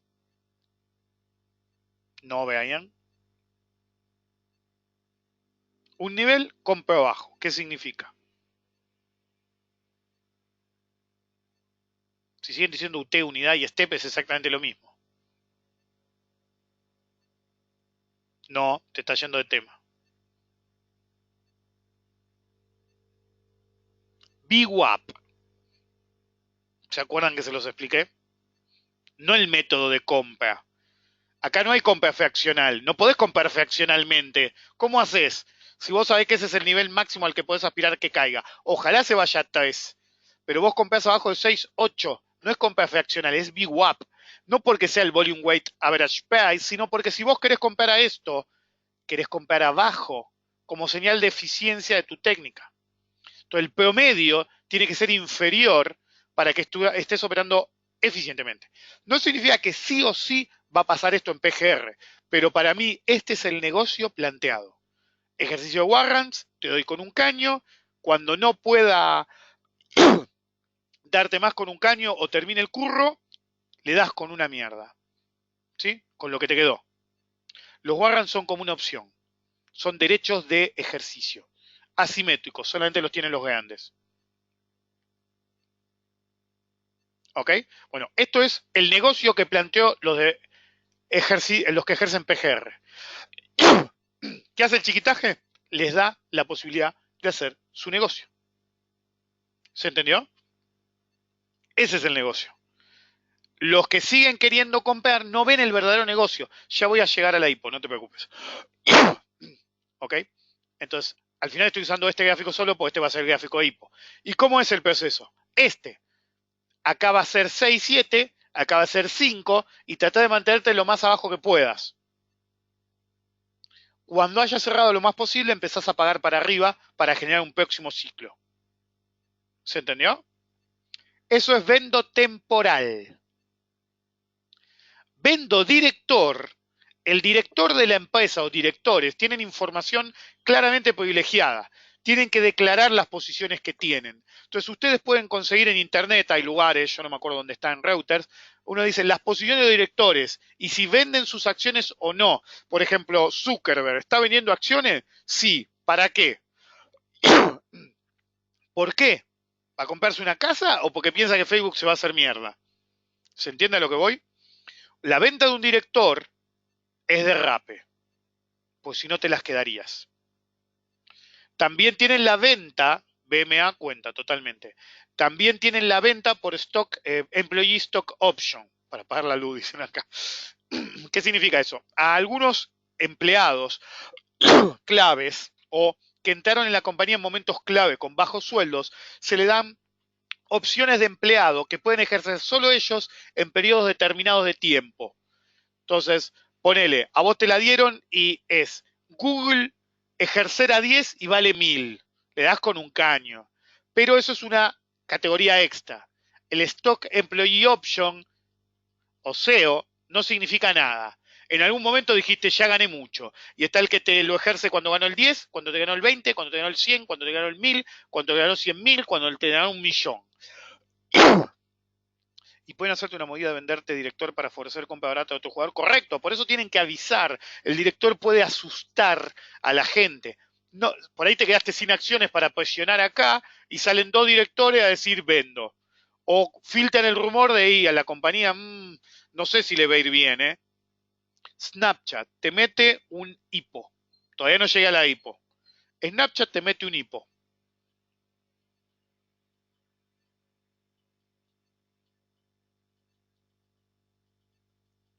La hipo está acá. Esto es pre-hipo. Initial Public Offering. Cuando va a cotizar en bolsa. Pre-hipo te dice, no sé si alguna vez va a ganar algo. Se hace la hipo. Te dan con un caño mal. Mal. ¿Sí? Pero al principio no se hace mierda, pero claramente hay un volumen espectacular. De golpe, el presidente de Snapchat te dice, Instagram me está rompiendo el culo con los usuarios. Hipo en algún momento, el dueño voy a cambiar el color, el dueño te vende con un caño, el dueño te vende con un caño. ¿Sabés qué? Nos están recontra cagando los clientes. Se hace mierda. Empieza a aparecer el volumen. ¿Quién te vendió? Sí, lo que hizo Steve Jobs en un momento, el santo. ¿Quién te vendió? El presidente. O los de altos niveles te dieron con un caño, mal, pero mal, se hacen todo este proceso. Al final de este proceso, si lo hacen bien, ¿con cuánta variación de cantidad de acciones tienen si lo hacen bien? Un número, un solo dígito ahí. Si hacen bien todo este proceso, ¿cuál es la variación? Correcto, cero. ¿Pero qué tienen además?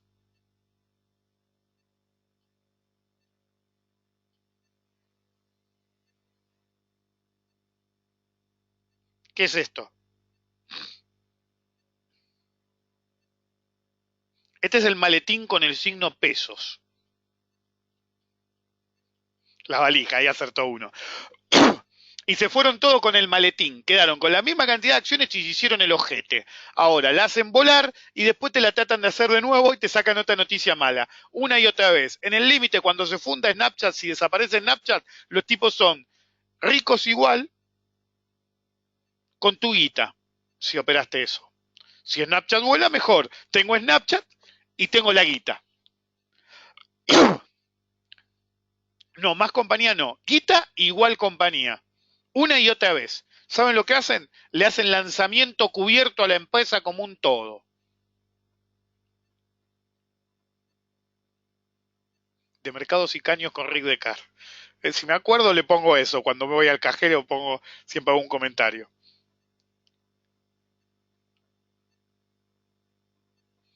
De hecho, no es una estafa. Es legal. Es poco ético, pero el sistema lo permite. Entonces realmente no es una estafa. Yo a veces le digo estafa a otras cosas. Es decir, el tipo tiene warrants, vos deberías saberlo, sabés que te ejercen, es decir, lo he dicho más de una ocasión, te licúan con felicidad y vos decís, dame más. Bueno, flaco, es asunto tuyo. Es decir, lo más similar el proceso, pero estamos hablando de un lanzamiento cubierto de la compañía. Ahora lo hacemos, es hipo, del lado izquierdo. Vamos a usar precisamente Loma como hipo. ¿Sí? Ok. Los que hicieron opciones, ¿se entendió toda esta parte de acá? No necesariamente va a terminar así. En Snapchat les salió. En PGR me parece que lo que estoy viendo. No sé si realmente se les va a dar o no. Pero ¿saben qué? Si se sigue haciendo mierda o no, ¿qué les importa? El componente de ejerzo los warrants a un precio y te los vendo mucho más alto, se les dio igual, ¿eh? Se les dio igual. Y la variación de compañía es exactamente lo mismo, porque tienen variación de capital cero, porque ejercieron warrants, no vendieron acciones. El caso de Snapchat vendieron acciones. Yo trato de no meterme en acciones de este tipo, con procesos de este tipo, porque por ejemplo en Pampa te lo hicieron 5 veces. ¿Cómo sabes que no te lo vuelven a hacer una y otra vez? Y una de las veces no te dan git, no te dan, no lo identificás y se hace mierda. ¿Cómo sabes que en realidad no te están recomprando ellos porque la empresa no vale nada? Y era toda una movida del estilo vendo director y no lo pudiste ver. No tenés la garantía. En Snapchat, por lo menos, no tenés la garantía. PGR, miren lo que les voy a decir. PGR es más válido como empresa que Snapchat. Pero básicamente cualquier empresa casi. Si prefiero comprar Bitcoin que Snapchat, para que se den una idea. Yo lo dije en varios podcasts. El director, el dueño de Snapchat, dijo abiertamente esto porque legalmente lo tenía que decir. En el momento que lo dije, yo dije, van a hacer esto. Lo que ven acá. Te lo acaba de blanquear. Por eso te lo dice. Correcto, ganan guita sin perder el control de la empresa. Por eso, cuando algún boludo viene a discutirme de opciones de estrategia de mercado, me les cago de risa, pues yo he diseñado estrategias como estas, por eso sé que no es una estafa. Estás dentro del sistema. Yo he diseñado para alguna gente de empresas no tan grandes o directores, cuando vivían en Estados Unidos, estrategias de este tipo. ¿Ok? Es perfectamente válido, no es una estafa bajo ningún punto de vista. Lo que es una estafa es el manijero que te dice comprar, ignorando todo esto. ¿Ustedes se creen que alguno de todos los boludos que dicen que hay que comprar PGR a todos los precios o en su momento Cresud a todos los precios, no sabía todo esto? ¿Sabía todo esto? Ninguno. Entonces, cuando viene un boludo a discutirme cuál es el negocio de PGR, y me le cago de risa en la jeta. O viene un boludo y me dice, porque la probabilidad, Gauss y qué sé yo, sos un pelotudo, flaco. No conocés mi modelo de probabilidad. Después me dicen soberbio. Bueno, si no estás a mi nivel, sos un boludo. Y si me venís a discutir, ¿no? Mirgor fue lo mismo en el 2007, 2008, y una vez que limpió todo, volvió. Los reverse splits funcionan del mismo modo. Cuando vos te hacen un split, de golpe la persona que tenía 1000 acciones y era el director, tiene 2000. Entonces lo que te hacen un reverse split, ¿sabes lo que es? Un sintético. Pasó en Mirgor, por ejemplo. Es ustedes saben que uno puede operar opciones OTC. Es decir, hay acciones de acá que parece que no tienen opciones, pero las tienen. Se tratan en fondos, qué sé yo. Es un contrato entre partes. Yo te doy la acción, vos te pago tanto y vos me devolvés la acción. Algunos lo conocen como pase, pero va más allá de un pase. Es más bien una opción OTC. Entonces, tranquilamente en Mirgor, cuando hicieron el split, ¿vieron que se hizo mierda? Eso enchufaron a un fondo o varios fondos, split, te vendo, me hago un sintético OTC, te ejerzo y cagaste. Claro, mis amigos hicieron eso. Qué lindos muchachos. ¿Ok?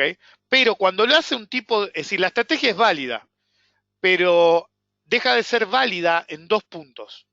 Se vuelve ilegal. ¿Se acuerdan lo que dije acá? De Snapchat. ¿Se acuerdan? En algo pasó similar, sí. Pero fue más bien un dividendo en acciones, no es exactamente un split, y por esa razón no es tan así.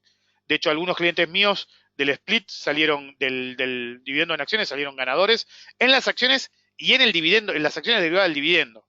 Pues yo había dado, llamémoslo, es raro que lo haga, una señal de compra unilateral, nadie me había preguntado, en agro.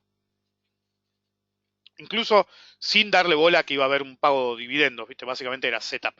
¿Alguien se acuerda qué puse acá? Acá, el presidente de Snapchat dijo, Instagram nos está haciendo el ojete. Eso es ilegal, por más que lo hayas hecho en un balance. En este momento, se vuelve una estafa. En este momento. Pues vos sabías esto en el primer momento. Y vos no lo dijiste acá. Lo dijiste acá. Eso se llama estoquear noticias. Es un concepto que por ahí lo mencioné en un seminario viejo.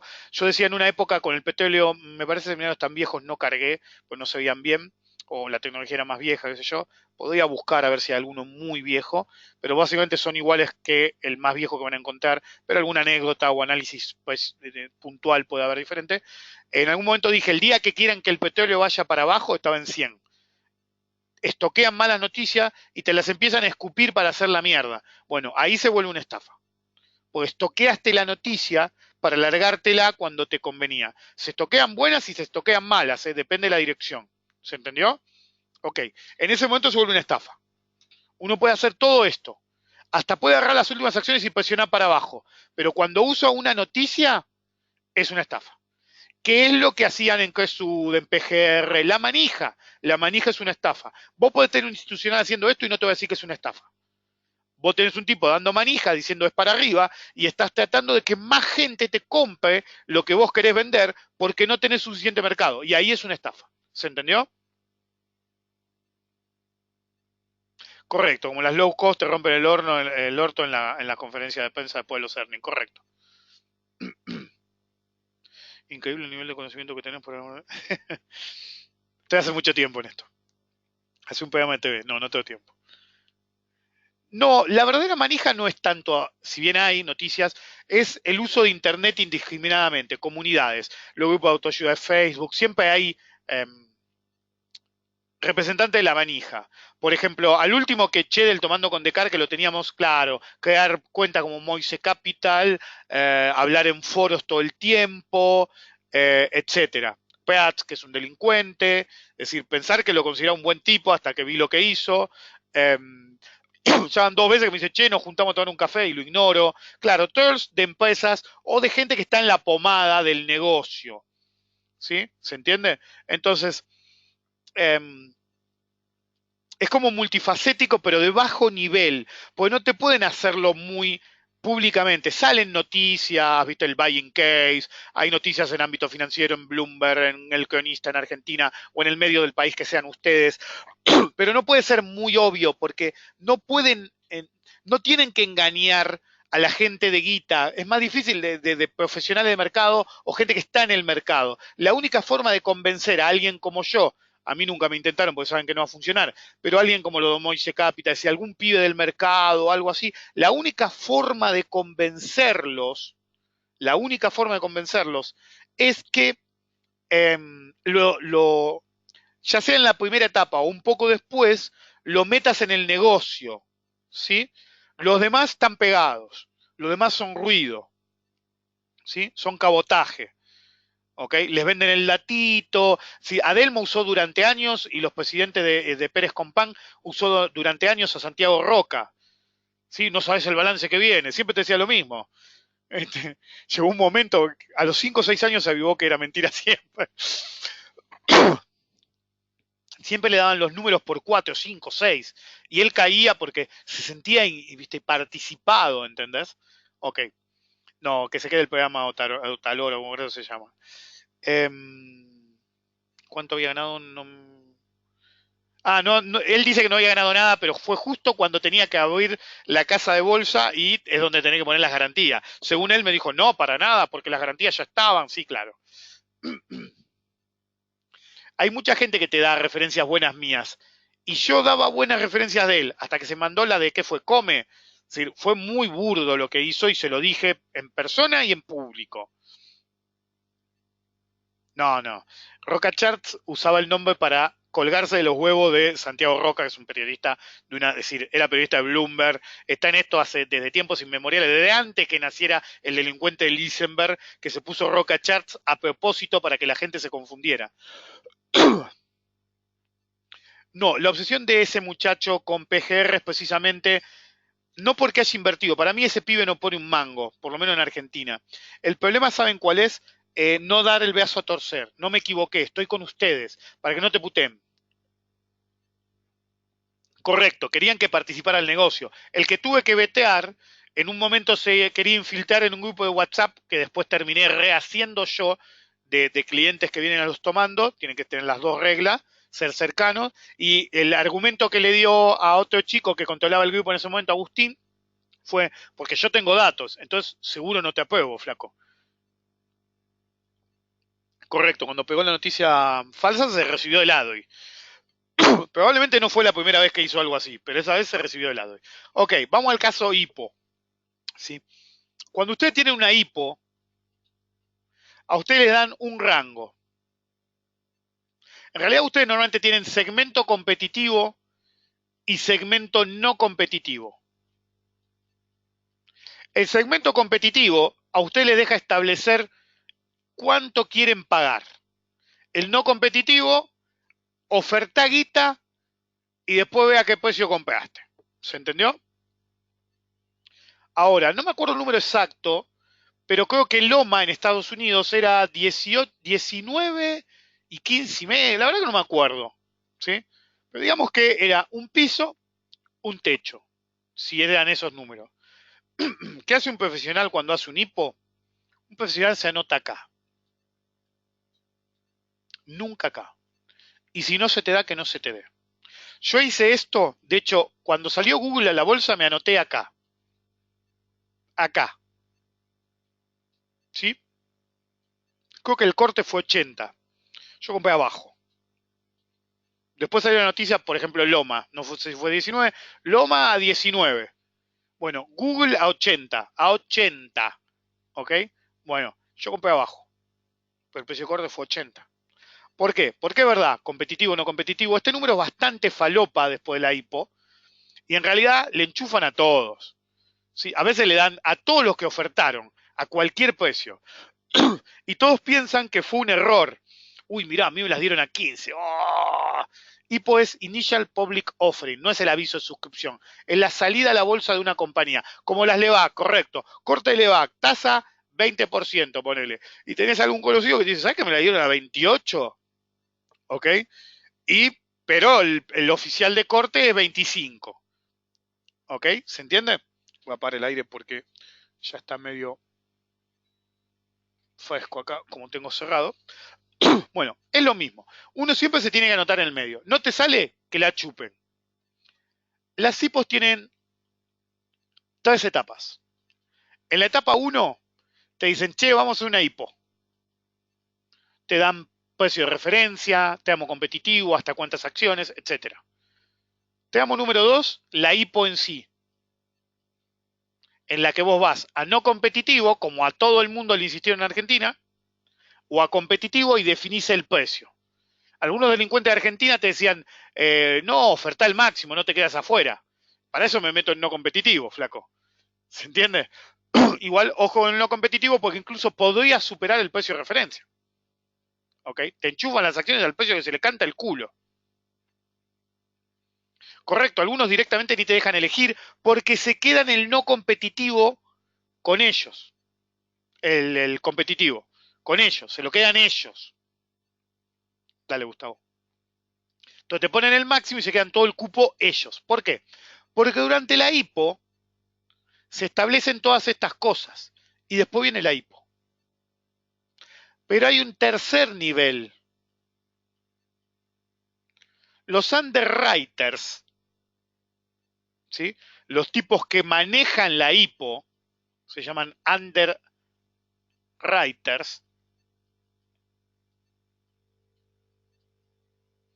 Con un amigo de la bolsa en una época, en el 2005-2006, habíamos armado todo un negocio de underwriting y a nadie le interesó, estaba re bien armado, iba a ser digital. Nos juntamos con las autoridades de la bolsa, empezaron a dar vuelta, nunca se implementó, ni siquiera para robarnos el negocio se implementó. En el tercer nivel de las IPO, los underwriters le garantizan a la empresa un cierto nivel de actividad.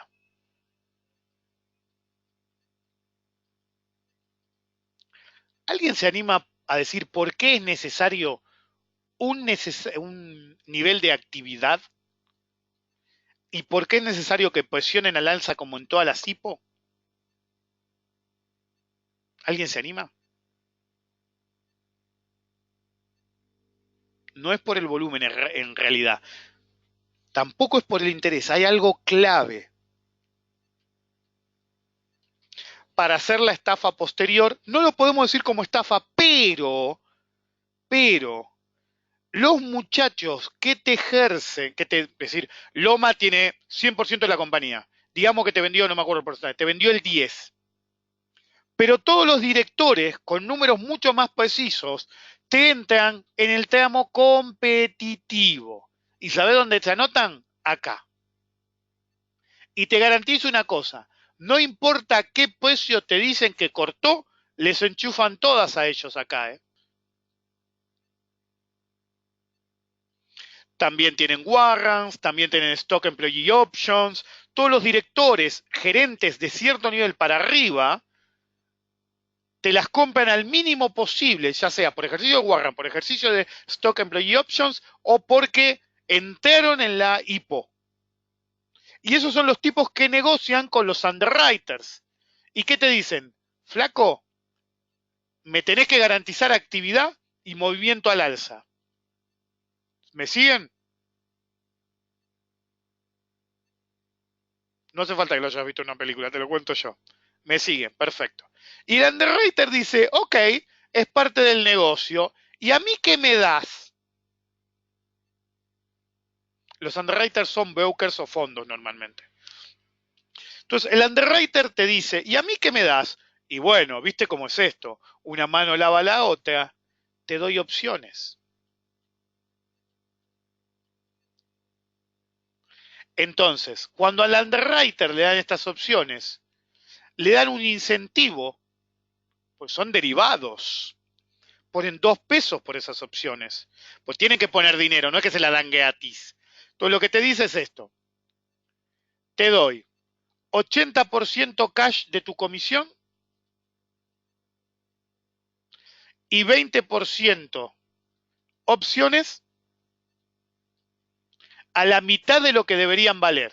No sé el porcentaje, pero digamos la mitad. Eso significa que a grosso modo, en vez de cobrar 100% en efectivo,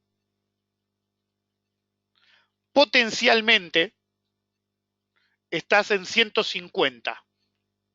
¿Por qué te dan más barato este 20% en opciones? ¿Se entendió? Esto es el momento 1. Potencial, porque no sabes si vas a ejercer o no.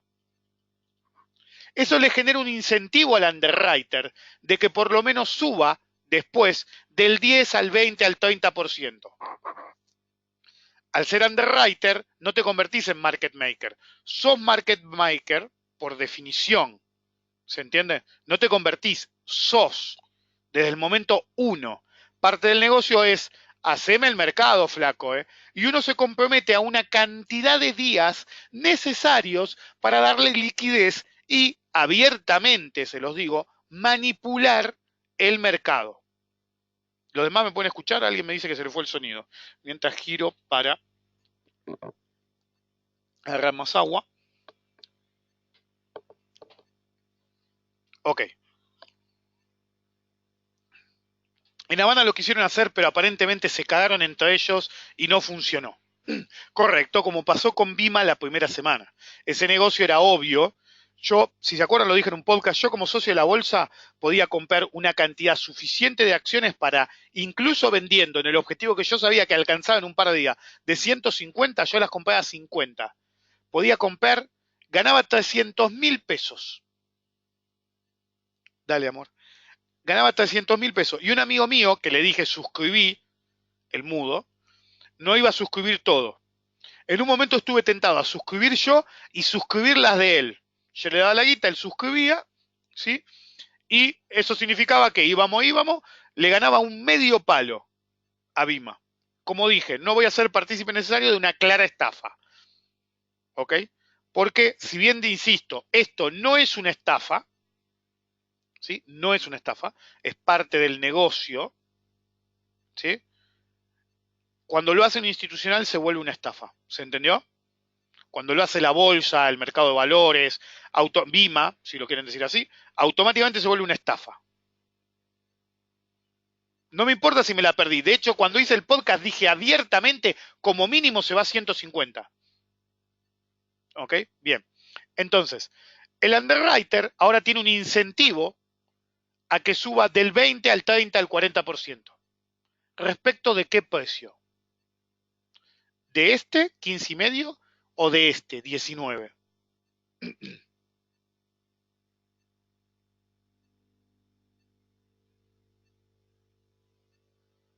No, hay selección adversa, correcto, Pablo. 15,5. ¿Por qué él ejerce a 15,5, a piso? Obvio que va a querer que vaya lo más arriba posible, pero a él lo que le importa es que se aleje de este precio porque gana todos los precios. Entonces, sale la IPO, los underwriters hacen el mercado y garantizan un cierto nivel de guita, ganancias de como mínimo 20 a 30%. Ahí salen al precio que cada uno quiere. Alguno va a salir al 10, al 20, al 30, al 40, al 50, de acuerdo a qué tanto riesgo esté dispuesto a correr. Porque los underwriters, este componente es una función de cuánto tiempo está en el trato que manejen la plaza como market makers. ¿Se entiende? Ahora, los primeros en salir son todos los directores y todos los empresarios. Platita y a la mierda. ¿Sí? Eso es diferente. La levantaron, eso es una estrategia diferente. Ahora la explico. Si querés la voy a explicar acá abajo. Eso es exactamente la inversa. ¿Sí? Pero termino con esta. Entonces los tipos se acercan al final del proceso de market making. Y un día, lo puse en Twitter, salió la noticia. Los underwriters ejercieron sus derechos de suscripción y adivinen a qué precio lo hicieron. Al mínimo. Y te dieron al precio de mercado que era claramente arriba del máximo. Todo. Guita gratis. Entonces, en vez de cobrar 100%, terminaron cobrando como 170%. El mercado de valores tiene tres niveles. Los negocios que podemos hacer todos, los negocios que podemos hacer algunos, porque somos profesionales,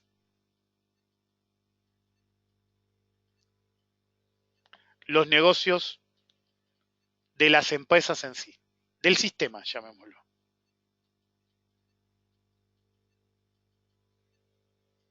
Es una escala. ¿Cuál es más arriesgado? ¿1, 2 o 3? No importa quién, Ignacio.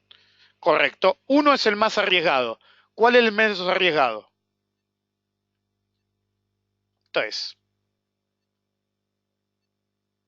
A mí no me engañas, Andrés. Cuando dije sí 1, tenías el 3 ya puesto y mandaste enter. Contestaste demasiado rápido. Adivinaste y te pesqué. Te pesqué. Ok. Entonces, este es el de mayor riesgo. Por eso lo podemos hacer todos. A medida que hay menos riesgo, se permite a menos gente hacerlo. Acá Andrés me preguntó, ¿y Bima? No, Bima es al revés. Bima es la manipulación al alza para que la bolsa emboque lo más arriba que pueda. Yo no sabía qué tan arriba iban a seguir, pero te ponen lo más arriba que pueden. ¿Se entiende? Lo más arriba que pueden. Ellos sabían que lo iban a hacer. Esto es una manipulación al alza. Eso sí es ilegal. Pero ¿qué podemos esperar? Es el sistema. No necesariamente. Tengan uno en cuenta, porque acá me dicen, es probable que se haga mierda Bima. Bima y Valo van a tener vaivenes, va a haber mucha manipulación en cierto momento, pero va a tener una altísima correlación con el índice Merval, porque básicamente va a ser identificado como, Bima y Valo van a ser identificados como operar un ETF del Merval, para que se den una idea. Si la bolsa se hace mierda, nadie va a querer tener Bima o Valo. Si la bolsa vuela, todos van a asumir que van a ganar guita el mercado, entonces va a ser para arriba. ¿Se entendió eso? Sujeto a eso va a haber más de una manipulación. Quédense tranquilos. Y nadie va a decir nada porque es el sistema manipulando. ¿El precio de corte de qué? De la venta de esa Bima. Y va a haber presión. Lo que pasa es que ustedes tienen que entender que es una operación del 5%. Entonces, por más que presione a la baja, es una subasta. Alguien se hace con el 5% de Bima de golpe. Todos dicen, si lo compra el Bovespa, ¿y para qué carajo lo quiere? Porque en una época vos te comprabas un avalo y eras agente de bolsa. ¿De qué te sirve tener el 5% de Bima o de Valo si no lo necesitas para ser agente? De nada.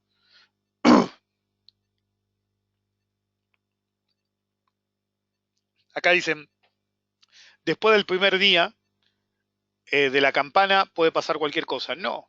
Uno tiene que adivinar si es Snapchat, si es, fuera una hipo, ¿no? PGR, aunque este no es escenario hipo. Este es un escenario de ejercicio de una acción existente. Entonces vos tenés que adivinar si es Snapchat, si es Bima, si es Loma o si es Google. ¿Saben por qué elegí estas tres?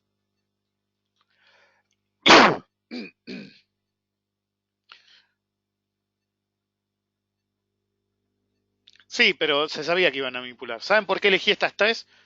Bima, Loma y Google. Y Snapchat, esas cuatro, perdón. No, no esa suposición de cada cuatro una serie, no. Son los cuatro escenarios posibles de una hipo. ¿Sí? Una buena compañía con futuro extremadamente bueno y lo que se busca es generar capital de trabajo para convertirse en lo que se puede convertir. Si, digámosle, hipo nivel 1. Hipo nivel 2, un lanzamiento cubierto. Ahora lo voy a explicar.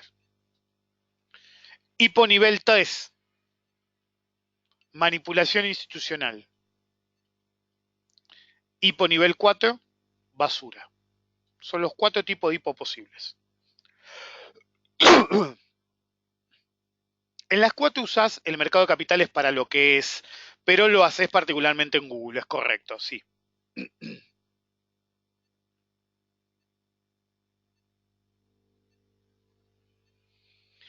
Es útil para la empresa, no la fluctuación, es decir, no pueden evitar la fluctuación.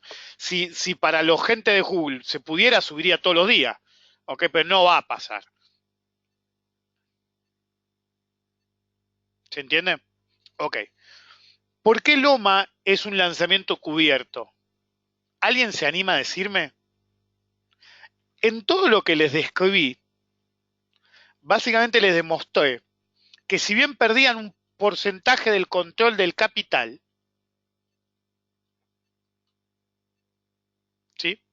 Básicamente hacían una tonelada de guita mayor que la suscripción en sí. ¿Se entiende? En todo este proceso de ejercer del underwriter, de la misma empresa que de haber suscriptos a través de Testaferro su propia compañía, asignándose a 15 y medio, después vendiendo a 20. ¿Qué están haciendo básicamente? Cuando vos salís en una IPO, es un lanzamiento cubierto. ¿Se entiende? Es el equivalente a un lanzamiento cubierto que aunque cierres lo más posible no vas a poder cerrar totalmente. Una parte de la compañía se te va.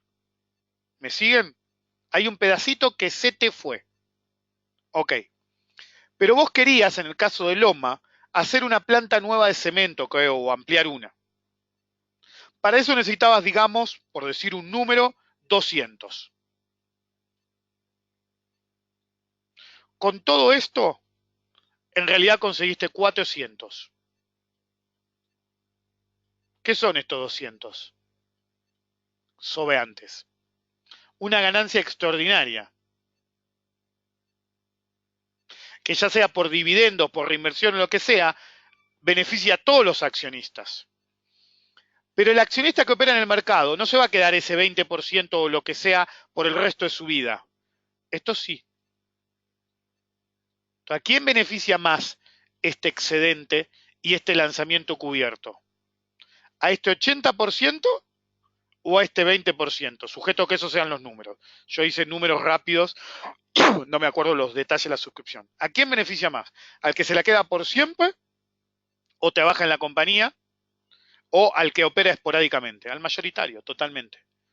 Si yo tengo una empresa, activo subyacente A, iba a buscar 200 y consigo 200 más 200 más. A es un lanzamiento cubierto. Pero tengo 2 puntos. ¿Qué significa? Sí, ganan 2 veces. ¿Qué significa?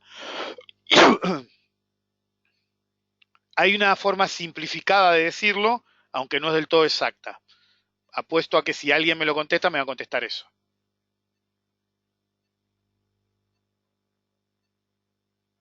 ¿Nadie?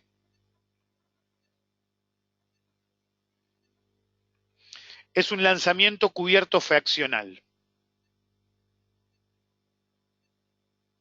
¿Se entiende? Con la manipulación de la diferencia entre un punto y otro, debería haber cambiado más colores, básicamente la IPO en sí es un lanzamiento cubierto. Y el excedente que ganan por toda la estrategia lo convierte en un lanzamiento cubierto fraccional. Es como vender dos bases diferentes sobre el mismo activo.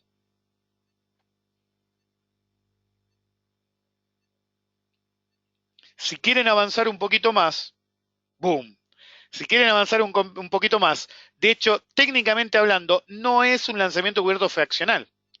De hecho, es un ¿quién se anima? Si lanzo 2 veces una cosa, ¿qué tipo de lanzamiento fraccional es?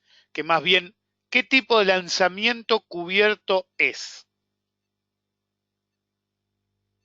No, no. Sobre lanzamiento cubierto. ¿Se acuerdan de los que hicieron opciones? Lanzan doblemente la misma cantidad de acciones.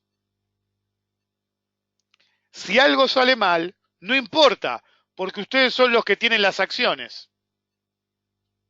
Si algo sale mal, para el broker, el underwriter, no importa, pues llamás y le decís al tipo, che, no me cagues, partimos la ganancia y dame las acciones que necesito porque me zarpé.